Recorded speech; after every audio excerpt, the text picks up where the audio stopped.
What if Tanjiro created his own breathing style instead of the water breathing or Hinokami Kagura techniques? Would the story turn out differently? I developed 3 theories to support this question, so sit back, relax, and let's delve in together. For our first theory, we see Tanjiro create a generic breathing style called sand breathing.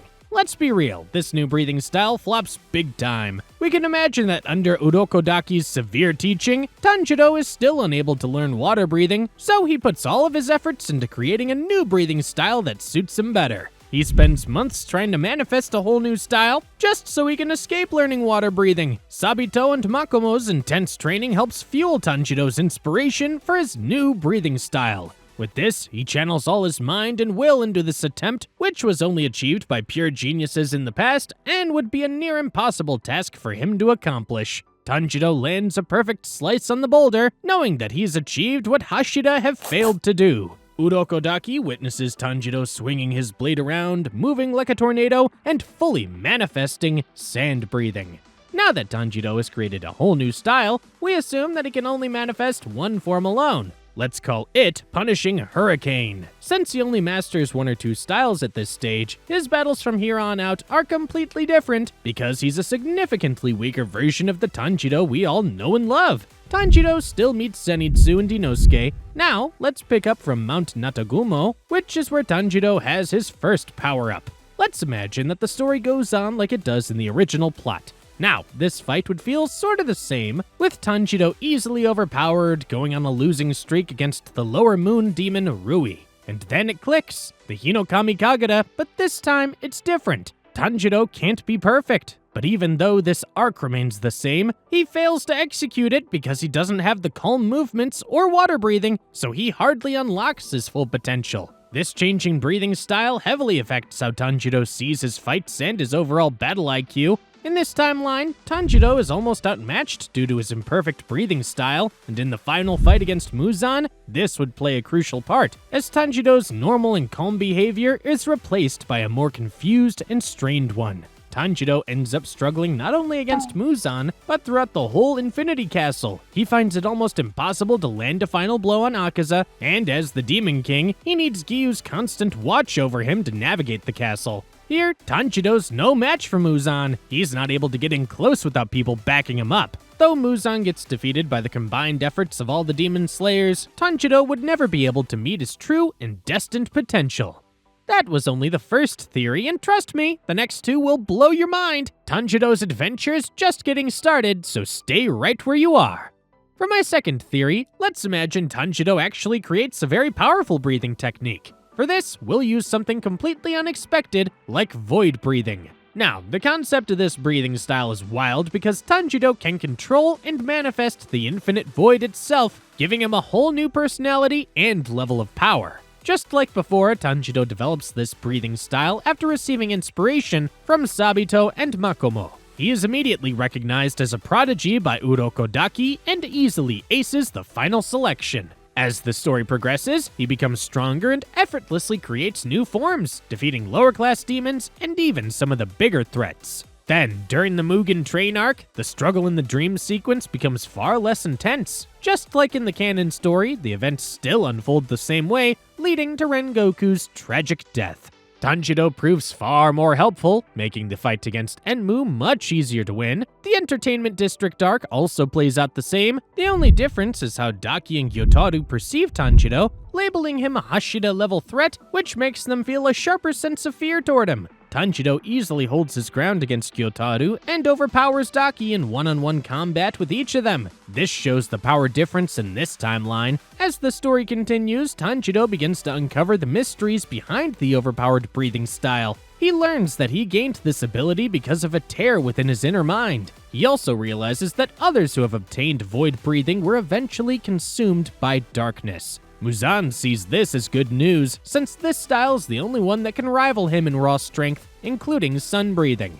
Though Tanjiro can match Muzan's power, he begins to develop strange marks on his body, showing his slow decline both mentally and physically. These marks continue to spread without stopping, almost covering half of his body. During the Hashira training arc, Tanjiro pushes himself harder than ever, while the others look at him with sympathy, knowing his condition cannot be cured. During Tanjiro's fight with Akaza, Akaza notices something different, a quieter, darker side of Tanjiro that contrasts with the person he fought before, now a being caught between man and void. After the Upper Moons have been defeated, it all comes down to the biggest and baddest demon of them all, Muzan Kibutsuji. The Slayers engage the Demon King, giving their all in this final battle, fighting with their lives on the line. Tanjiro approaches Muzan slowly and then launches into a fast-paced duel with him. The others step back in shock, unable to do anything but watch. Tanjiro swings his blade with ferocity, pushing himself as he faces the easygoing Demon King. Now, of course, Tanjiro is much stronger and can keep up with the Demon King's moves, but even so, he's no match for Muzan. After a long and intense clash, Tanjiro can barely stand on his feet. Muzan, furious, prepares to finish him off when Tanjiro suddenly unleashes a whole new void-breathing form. He dashes forward, holding Muzan down as the void energy on his body begins to spread across the paralyzed Demon King.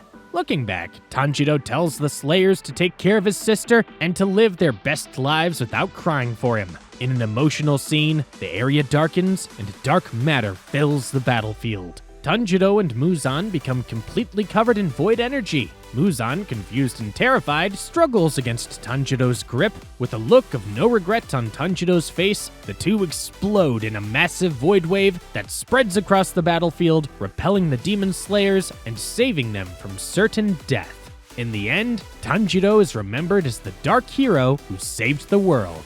Whoa, that was an emotional roller coaster. I still can't believe our boy had to go. Catch your breath and stay tuned because our next theory is about to blow your mind.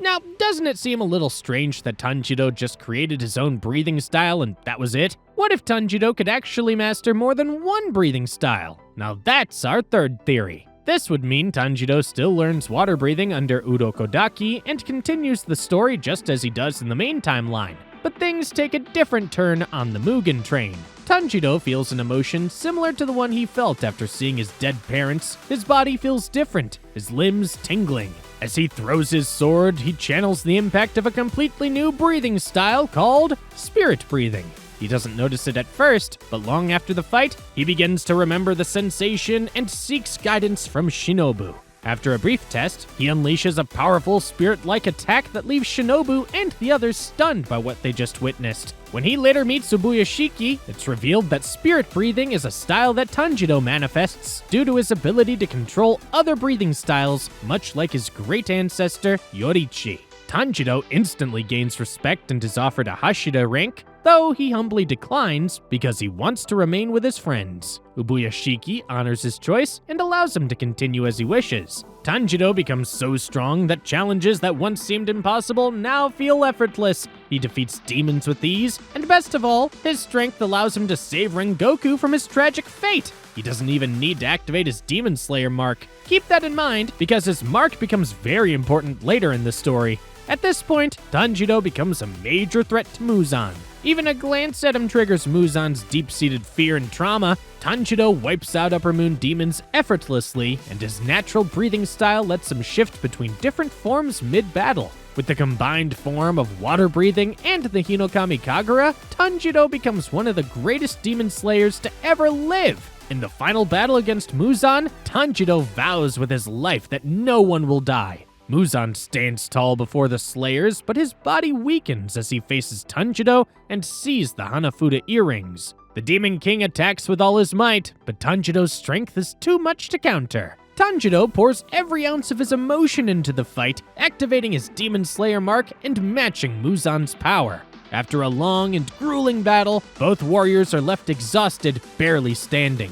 The Slayers see an opening and prepare to strike, but Tanjiro stops them, saying that this is his fight alone.